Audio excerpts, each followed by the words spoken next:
इंद्र ने भगवान को बहाने के लिए ही मेघ काल मेघों को आदेश दिया कि जाओ ब्रज को बहा दो, लेकिन भगवान प्रसन्न हो गए इंद्र से। इंद्र ने कोई पूजा नहीं की, भगवान को नुकसान पहुंचाना था। पूतना भगवान को मारने के लिए आई, लेकिन भगवान ने उसको माता की गति दे दी। कैसा स्वभाव है मेरे ठाकुर का।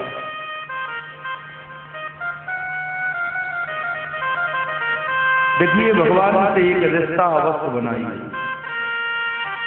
मैंने बताया था कि आज आप अपने घर में जाके अपनी मम्मी से बोलना पापा जी और पापा से बोलना मम्मी जी, तो कैसा लगता है? पापा से बोलना क्यों मम्मी जी बढ़िया है, और मम्मी से बोलना पापा जी अटपटा लगता है। लेकिन भगवान कहते हैं कि तुम मुझसे कुछ भी बोल, तुम्हें वो माता च पिता, तुम्हें वो बंधु च सखा, तुम्हें वो।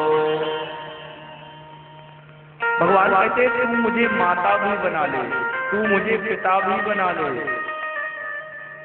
तू मुझे अगर फ्रेंडशिप करना चाहे तो फ्रेंडशिप भी भगवान करने को तैयार है,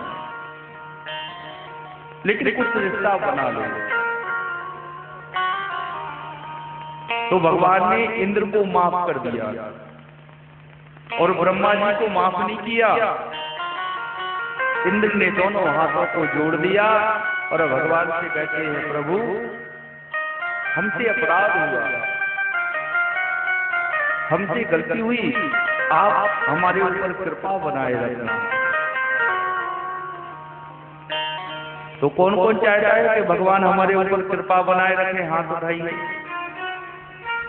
सब चाहते हैं। कुछ लोगों को अभी भी जरूरत नहीं है कृपा की, तो सब चाहते हैं कि भगवान हमारे ऊपर कृपा बनाए रखें। तो देखो, भगवान की जो कृपा होती है वो कभी दिखाई नहीं देती है, और जो कष्ट होता है वो दिखाई देता है। कष्ट आता है सामने से और कृपा आती है ऊपर से। तो जो सामने से आता है वो हमें दिखाई देता है, लेकिन जो ऊपर से आता है वो नहीं दिखाता।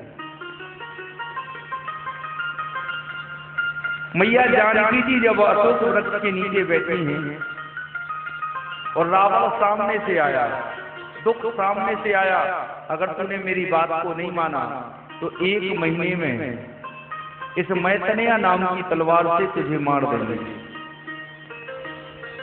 देखिए, दुख आया सामने से, लेकिन अशोक वृक्ष के ऊपर कौन बैठा है? हनुमान जी। तो कृपा ऊपर है, कृपा किसी को दिखाई नहीं दे रही, और दुख जो कष्ट आता है वो सामने से आता है। तो प्रार्थना करते हैं, हे प्रभु हम सबके ऊपर अपना सहारा हमें दे रखना। हे बांके बिहारी, अपना सहारा हम सबको दे के रखना। हो बांके बिहारी मुझको देना सहारा, हो बांके बिहारी मुझको देना सहारा, कहीं छूट जाएगा सावन तुम्हारा। बांके बिहारी मुझको देना सहारा, बांके बिहारी मुझको देना सहारा, कहीं छूट जाएगा दामन तुम्हारा, कहीं छूट जाएगा दामन तुम्हारा।